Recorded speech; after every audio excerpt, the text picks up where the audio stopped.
জীবনের এত কর্মব্যস্ততার মধ্যে দুই একদিন ছুটি পেলে একঘেয়েমি লাইফ থেকে বেরিয়ে আসার জন্য সবার আগে মনে পড়ে যায় কাছে পিঠে কোথাও ঘুরতে যাবার কথা। বেশিরভাগ বাঙালি ঘুরতে যাবার কথা ভাবলে সবার প্রথমে যে নামটা মাথায় আসে সেটা হলো দীঘা। কারণ প্রথমত এই দীঘা আসার জন্য খরচ পড়ে খুব কম আর সময়ও লাগে খুব অল্প। তাই আজকে আমি আপনাদের এই ভিডিওতে দেখাবো 2 রাত ও 3 দিনের দীঘা ট্যুরের সমস্ত খুঁটিনাটি তথ্য, যেমন কিভাবে যাবেন, যাবার খরচ কত পড়বে, খুব কম খরচে কোন হোটেলে থাকবেন, কি খাবেন, কবে কখন কোন সাইট সিন ঘুরতে গেলে সুবিধা হবে, আর ওল্ড দীঘা ভালো না দি নিউ দীঘা ভালো ঘুরতে যাবার জন্য সবকিছু বলবো, সাথে দেখিয়েও দেবো এই ভিডিওতে। আমার মতে দীঘা আসার জন্য বেস্ট অপশন হলো ট্রেন যাত্রা। সকাল 6টা 45 মিনিটে তাম্রলিপ্ত এক্সপ্রেস ধরে চলে আসুন এই দীঘাতে। যাত্রাপথে খরচ পড়বে 105 টাকা আর 3 ঘন্টা 20 মিনিট সময়ের ব্যবধানে আপনাদের পৌঁছে দেবে দীঘার এই স্টেশনে। আর কেউ যদি ভাবেন এর থেকেও কম খরচে দীঘা আসবেন, তাহলে হাওড়া থেকে লোকাল ট্রেনে মাত্র 45 টাকার বিনিময়ে চলে আসতে পারেন এই দীঘা স্টেশনে। তাতে সময় লাগবে 1 ঘন্টা বেশি, কারণ এই লোকাল ট্রেনটা ছাড়ে সাঁতরাগাছি স্টেশন থেকে সকাল 6টা 45 মিনিটে আর যাত্রাপথের সব স্টেশনগুলো দাঁড়াতে দাঁড়াতে যায়। আপনারা হাওড়া থেকে সরাসরি দীঘা যাবার জন্য লোকাল ট্রেনের টিকিট কেটে নেবেন। জনপ্রতি ভাড়া পড়বে মাত্র 45 টাকা করে। আমরাও এর আগে একবার লোকাল ট্রেনে দীঘা এসেছিলাম। সকালে হাওড়া থেকে অনেক ট্রেন পেয়ে যাবেন সাঁতরাগাছি স্টেশনে আসার জন্য। দেখুন হাওড়া স্টেশনের সব ট্রেনগুলোর লিস্টগুলো এখানে দেখতে পেয়ে যাবেন। কোন ট্রেন যাবে, কত নম্বর প্ল্যাটফর্ম থেকে, কোন ট্রেন বাতিল আছে, সব তথ্য। তাও আমি আপনাদের দেখিয়ে দিচ্ছি। এই যে 12 ও 13 নম্বর প্ল্যাটফর্ম আছে, বেশিরভাগ সময় এই প্ল্যাটফর্মগুলোতেই সাঁতরাগাছি স্টেশনে যাবার ট্রেন দেওয়া হয়। এই দেখুন আমাদের যাবার ট্রেন চলে এসেছে। একদম ভিড় থাকে না বললেই চলে সকালের এই ট্রেনগুলোতে। চলুন ট্রেনের ভিতরে গিয়ে দেখি কেমন ভিড় আছে। এই ট্রেনটির নাম হলো হাওড়া আমতা লোকাল। ডেলি সকাল 6টার সময় এই হাওড়া স্টেশনে 13 নম্বর প্ল্যাটফর্ম থেকে ছাড়ে আর সাঁতরাগাছি স্টেশনে পৌঁছায় 6টা 21 মিনিটে। দেখুন ট্রেনটিতে একদমই ভিড় থাকে না। অনেকে লোকাল ট্রেনে ভিড় হবে ভেবে আসতে চান না, নিজের চোখেই দেখে নিন। বসার বা লাগেজ রাখার জন্য জায়গা খোঁজার প্রয়োজন পড়বে না। সাঁতরাগাছি স্টেশনে আসার পর আপনারা চলে আসবেন 4 নম্বর প্ল্যাটফর্মে। এই 4 নম্বর প্ল্যাটফর্ম থেকে এই 6টা 45 মিনিটে ছাড়ে সাঁতরাগাছি মেচেদা লোকাল। এই ট্রেনটা মেচেদা যাবার পর মেচেদা থেকে নাম চেঞ্জ হয়ে মেচেদা দীঘা লোকাল হয়ে দীঘা পৌঁছায় সকাল 11টা বেজে 5 মিনিটে। অনেকেই হয়তো এই ট্রেনটার কথা জানেন না। যদি হঠাৎ করে দীঘা আসার প্রোগ্রাম হয়ে থাকে আর ট্রেনের যদি রিজার্ভেশন না করা থাকে, তাহলে আমি বলবো দীঘা আসার বেস্ট অপশন হলো এই সাঁতরাগাছি মেচেদা লোকাল ট্রেন। দীঘাতে নেমে সবার প্রথমে দেখতে পেলাম জগন্নাথ মন্দির, যেটা এখন আমাদের বাংলার মুখ্যমন্ত্রী তত্ত্বাবধানে তৈরি হচ্ছে। ভবিষ্যতে এটাও দীঘার পর্যটন ক্ষেত্রে একটা বিশেষ ধর্মীয় দর্শনীয় স্থান হয়ে দাঁড়াবে। এবার চলুন স্টেশনের বাইরে যাওয়া যাক। স্টেশন থেকে বেরিয়ে দেখবেন অনেক টোটোওয়ালারা আপনাদের বলবে 10 টাকা করে জনপ্রতি নেব, ঘুরিয়ে ঘুরিয়ে হোটেল দেখিয়ে দেব। ওদের কথা একদম ভুলবেন না। ওরা আপনাদের ওদের কমিশন ঠিক করা হোটেলগুলোতে নিয়ে যাবে আর হোটেলের রুম ঠিক করিয়ে দেবে আর হোটেল মালিকদের কাছ থেকে কিছু টাকা নিয়ে নেবে, যার জন্য আপনাদের হোটেল ভাড়া বেশি পড়ে যাবে। তাই টোটোতে ওঠার আগে বলবেন আমাদের হোটেল ঠিক করা আছে, বিচের কাছে নামাতে কত টাকা নেবেন ভাড়া সেটা বলুন। হোটেল যদি আগে থেকে বুক না করা থাকে একদম চিন্তা করবেন না। দীঘাতে এখন প্রচুর বাজেট হোটেল আছে। তাছাড়া আমি আপনাদের জন্য দুটো ভালো হোটেল বলে দেব এই ভিডিওতে, যেখানে আমরা ছিলাম খুব কম খরচে। তাছাড়া আপনারা চাইলে নিউ দীঘা জাহাজবাড়ির কাছে অনেক কম টাকার ভাড়াতে রুম পেয়ে যাবেন, কারণ এই নিউ দীঘা সি ফেসিং হোটেলের রুমগুলোর ভাড়া অনেক বেশি হয়ে থাকে সবসময়। তাই আমি বলবো সমুদ্র থেকে 5 মিনিটের হাঁটা পথে এই জাহাজবাড়ির কাছে অনেক কম টাকায় হোটেল পেয়ে যাবেন আপনারা থাকার জন্য। তাছাড়া যদি ভাবেন থাকা খাওয়া একসাথে ডেলি হিসেবে প্যাকেজে নেবেন, তার জন্য অনেক হোটেল পেয়ে যাবেন। আমরা যেমন এই ঈশান গেস্ট হাউসে 650 টাকার প্যাকেজ সিস্টেমে ছিলাম, যেখানে আমাদের 3 বেলা খাওয়া দাওয়া ও এসি রুমে থাকার সুবিধা দেওয়া হয়েছিল। যদি তার ডিটেলসে ভিডিও দেখতে চাও তাহলে আমার এই চ্যানেলে ডিটেলসে ভিডিও দেওয়া আছে, সেখানে গিয়ে দেখে নিতে পারো। তাছাড়া আমি ডেসক্রিপশনে ভিডিও লিংক দিয়ে দেব, সেখান থেকেও তোমরা দেখে নিতে পারো। তাছাড়া দীঘাতে প্রচুর ভালো ভালো খাবার হোটেল তোমরা পেয়ে যাবে, যেখানে 100 থেকে 120 টাকায় ফিশ থালি তো খাবার পেয়ে যাবে। সেরকম দুটো হোটেলের নাম আমি দিয়ে দিলাম ভিডিওর মধ্যে।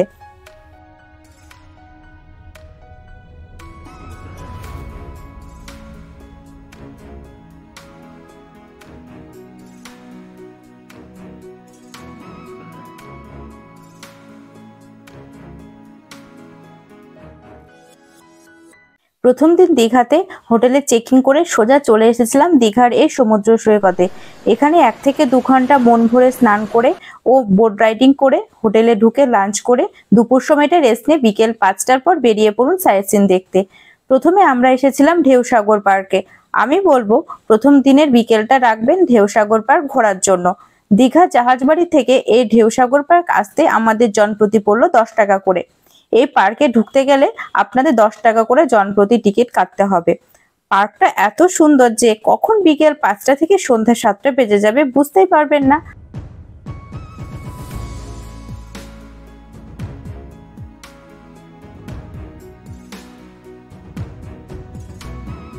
আর এখান থেকে সমুদ্রের ভিউটা একবার দেখুন, কি অপূর্ব লাগছে। আর এখানে অনেক রকম খাবারের স্টল পেয়ে যাবে। একটা কথা বলবো, এখানে প্রতিটা খাবারের দাম অনেকটাই বেশি। তোমরা চাইলে তোমাদের পছন্দ মতো স্ন্যাক্স বা আইসক্রিম নিয়ে খেতে খেতে এই সমুদ্র থেকে আসা মনোরম বাতাসের সাথে এত সুন্দর একটা পরিবেশের সৌন্দর্যকে উপভোগ করতে পারো। দেখবে সত্যি মনটা শান্ত হয়ে যাবে। আমার তো খুব পছন্দ হয়েছে এই পার্কটা। তোমরা যারা আগে এসেছো তাদের কেমন লেগেছে একবার কমেন্ট করে অবশ্যই জানিও। আর সন্ধ্যের পর থেকে পার্কটা যেন আরো বেশি জমজমাট হয়ে ওঠে, সেটা তোমরা ভিডিওতে দেখেই হয়তো বুঝতে পারছো।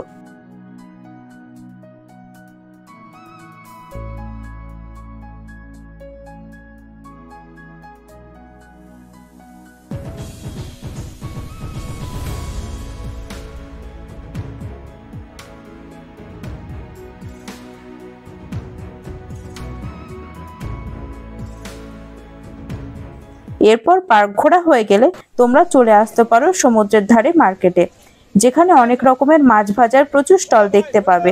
এখানে শুধু মাছ না, মাছের সাথে পেয়ে যাবে কাঁকড়া, অক্টোপাস ও চিকেনের অনেক রকমের খাবারের আইটেম।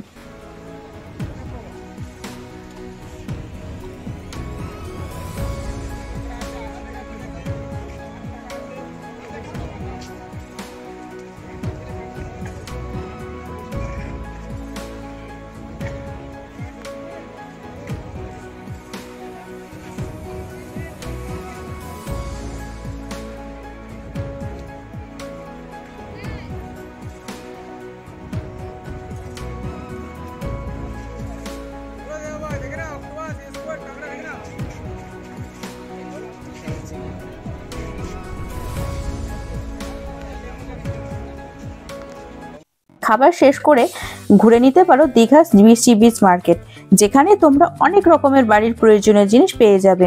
তাছাড়া যদি ভাবো বাড়িতে যারা আছেন তাদের জন্য দীঘা থেকে কোনো গিফট কিনে নিয়ে যাবেন, তার জন্য অনেক রকমের জিনিস পেয়ে যাবেন এই দীঘার সি বিচ মার্কেট থেকে। যদিও জিনিসের দাম অনেক বেশি বলছে, আপনার 2-1টা দোকান দেখে দাম যাচাই করে তবেই কিনবেন, কারণ এখানে একই রকম জিনিসের এক এক দোকানের এক এক রকম দাম বলছেন।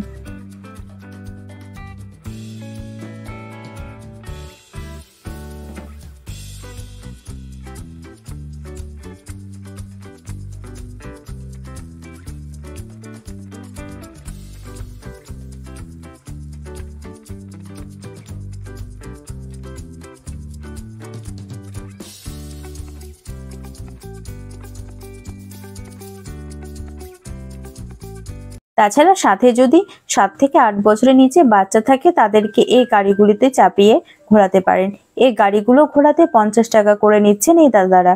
প্রথম দিনটা এইভাবে নিউ দীঘাতে ঘুরে রাতে হোটেলে চলে এসে পরের দিন একটু সকাল সকাল উঠে বেরিয়ে পড়ুন দীঘার মোহনা দেখার উদ্দেশ্যে।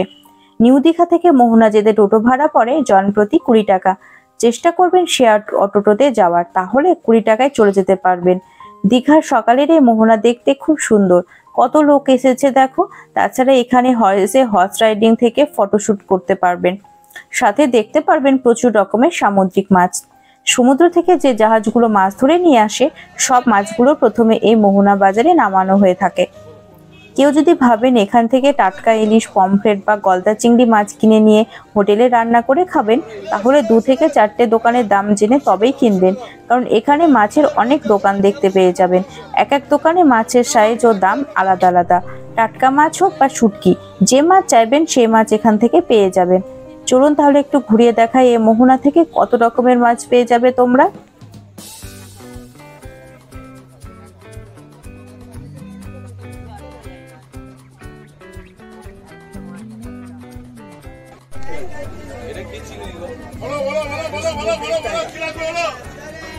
সমুদ্রিক টাইগার মুন্না ভাই এমবিবিএস, মুন্না ভাই এমবিবিএস কত বড়? এটা 300 টাকা রাখবো, 350 টাকা।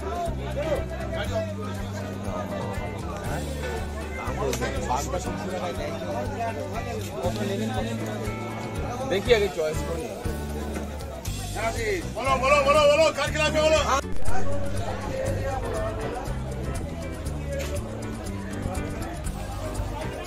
টাটকা খেলে আসো, টাটকা খেলে আসো, টাটকা খেলে আসো বলো। বড়টা বড়টা 1100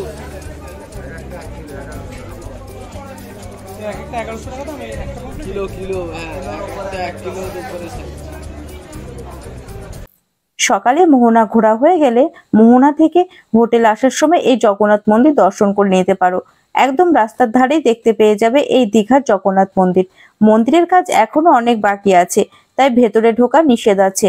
আপনারা বাইরে থেকে দর্শন করতে পারেন, তাহলে আলাদাভাবে টুকটুক ভাড়া খরচ করে আর মন্দির দেখতে আসতে হবে না। আমরা যে টোটোটা করে মোহনা থেকে আসছিলাম, সে টোটোওয়ালাকে 10 মিনিটের জন্য দাঁড় করিয়ে মন্দির দর্শন করে নিয়েছিলাম।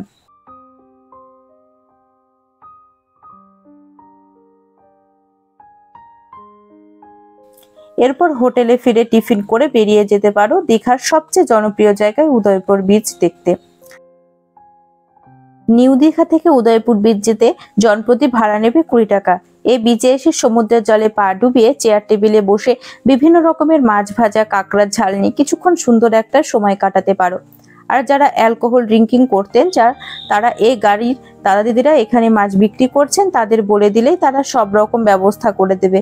তাছাড়া এদের এখানে রান্না করা প্রতিটা খাবারের টেস্ট খুব টেস্টি, কিন্তু দামটা অনেকটাই বেশি, তাই কিছু অর্ডার করার আগে দামটা অবশ্যই জেনে নেবেন। আর আপনারা যদি ভাবেন এই উদয়পুরে স্নান করবেন, তাহলে সাথে এক্সট্রা জামা কাপড় নিয়ে আসবেন। এখানে স্নান করার পর জামা কাপড় চেঞ্জ করার জায়গা রয়েছে। তাছাড়া এই বিচে আপনারা বোট রাইডিং, প্যারাশুট রাইডিং ও বাইক রাইডিং করতে পারবেন। এগুলোর মধ্যে সব থেকে বেশি টাকা লাগায় প্যারাশুট রাইডিং করতে, মাথা পিছু 1000 টাকা।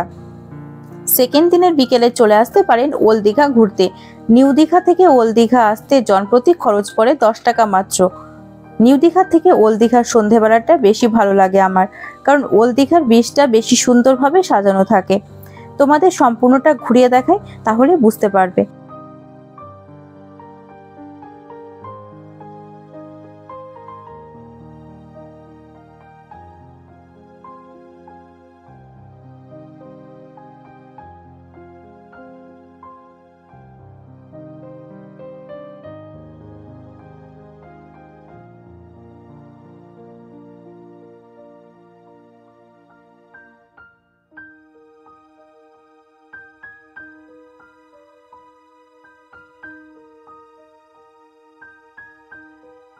দেখো কত সুন্দরভাবে সাজানো এই বিচ, আর প্রতিটা বসার জায়গায় লাইটিং দেওয়া আছে।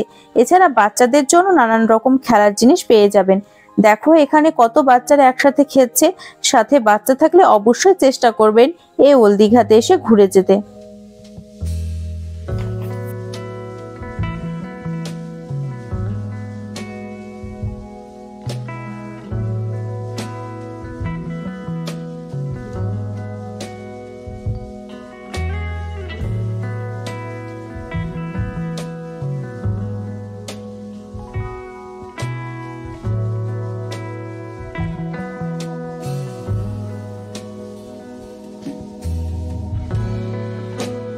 তাছাড়া আপনারা যদি এই ওল্ড দীঘাতে টিফিন বা ডিনার করে একবারে হোটেলে ফিরবেন ভাবেন, তারও ব্যবস্থা পেয়ে যাবেন। এখানে অনেক রকমের খাবারের দোকান পেয়ে যাবেন, আর প্রতিটা খাবারের দাম খুব বেশি বলে মনে হয়নি আমার। তাই আমি বলবো, যদি প্যাকেজ সিস্টেম হোটেলে না থাকেন, তাহলে এখান থেকে ডিনার করে যেতে পারেন হোটেলে। আর এই ওল্ড দীঘাতে থাকা খাওয়া সহ 650 টাকায় একটা হোটেলে আমরা ছিলাম।